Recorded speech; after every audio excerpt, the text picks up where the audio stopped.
Hi, everybody. Good afternoon. Father David here, St. Andrew's Episcopal Church. Today is Wednesday, the 10th of March, and this is your noonday prayers and your noonday devotionals. There's a habit I have which I'd like to share with you. You can probably relate to it, so I don't really think I'm alone in this habit, but it's the habitual and recurring tendency that I can have to find something wrong with any situation. It comes out as a usually low level form of complaining about something. So that it doesn't have to be something gigantic.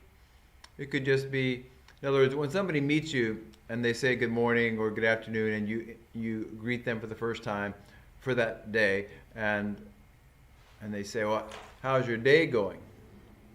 Most of the time, people define their day or their circumstances by the level of a certain level of negativity.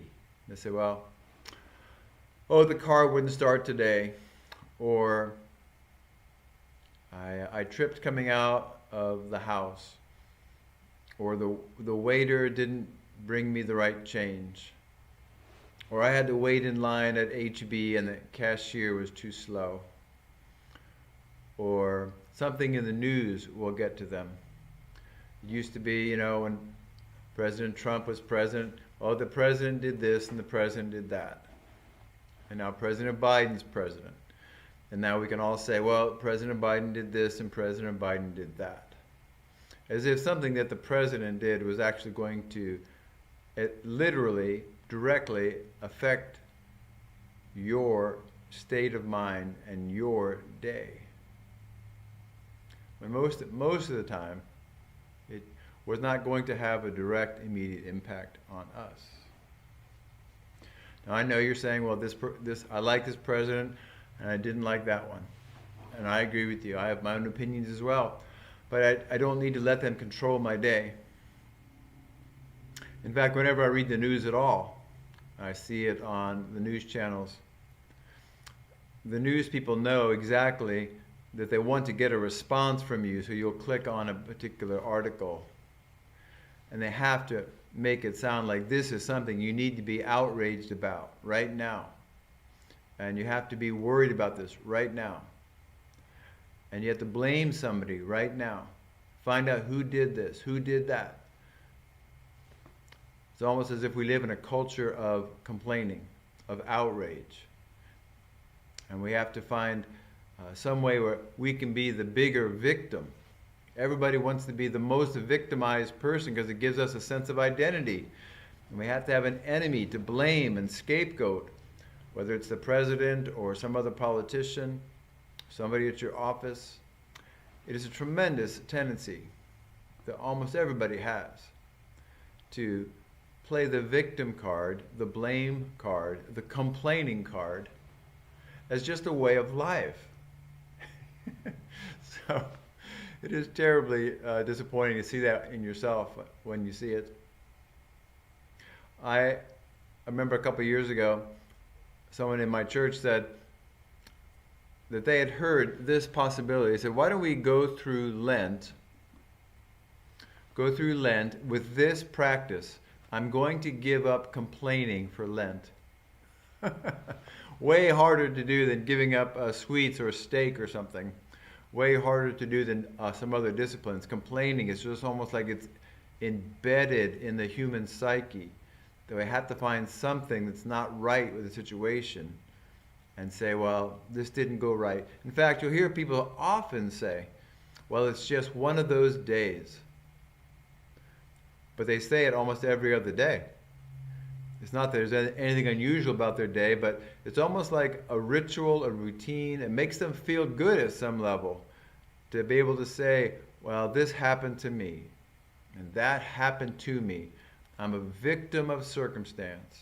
I need to find someone to blame, something to be outraged about, something to be taken as a personal affront to something in life. But whenever I find myself doing that, I'm pretty certain I'm not in a good place. I'm not really centered in God. If I'm in God, if I'm in Christ, it's almost impossible to have a bad day. You can have lots of things go wrong, but that's the place you can stay anchored instead of being centered, anchored, identified with all kinds of negativity that comes up in our lives. And I find that I express that by complaining about something. So, just a heads up, I'm going to watch that in myself, and I'm going to not take myself too seriously, because I know my own tendency to feel like I am the great victim, and nobody suffers as bad as I do. Well, thanks for listening today. Try not to be too outraged about anything. Try not to need to blame somebody or scapegoat somebody else. And watch that little tendency to find that you're having one of those days. Those days are not special. Every day is really kind of the same as the one before. There isn't one of those days. I know you're saying, oh, yes, there is. I'm saying, no, I don't think so. It's just life. Well, thanks for listening, everybody. We do a little prayer practice now, probably at the end of the Lent season, maybe a little earlier. We'll change up our practice and do another kind of contemplative meditation time.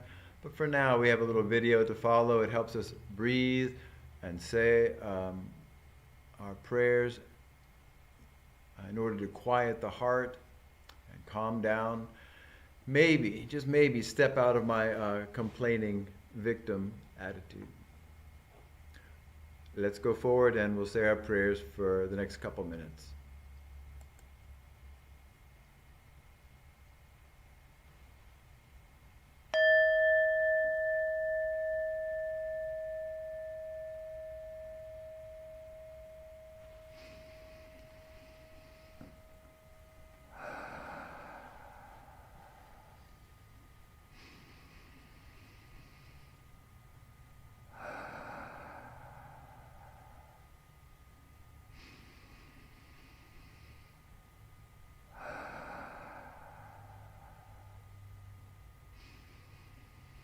For many of us, this moment feels chaotic and terribly stressful.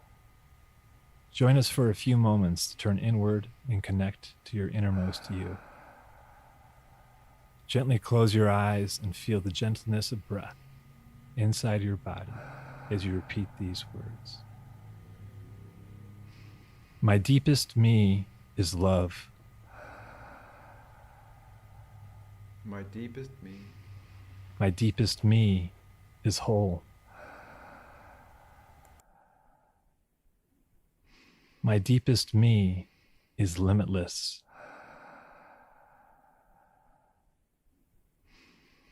My deepest me is infinite.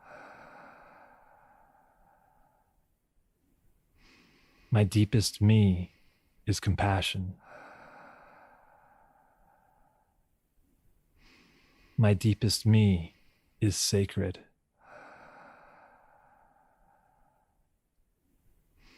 My deepest me is mystery.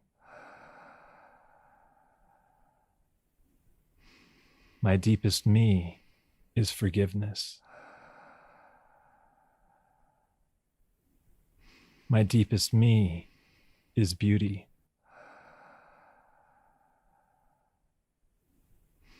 My deepest me is God.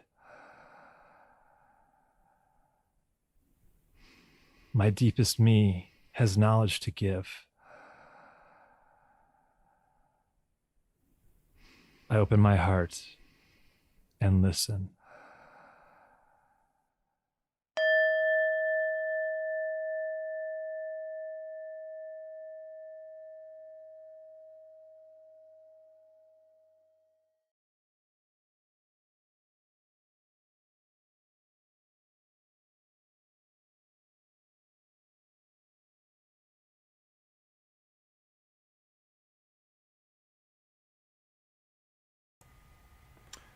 Thanks everybody for listening in to this little devotional time.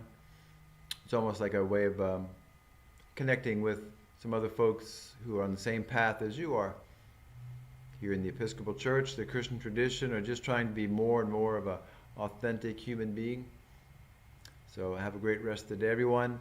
You can close your night tonight with prayers before bed with Stephen Pett at 7:30 tonight. And I'll see you all tomorrow. Noonday prayers, of course, but morning prayers as well at 9:30. Take care, everybody. Have a good rest of the day.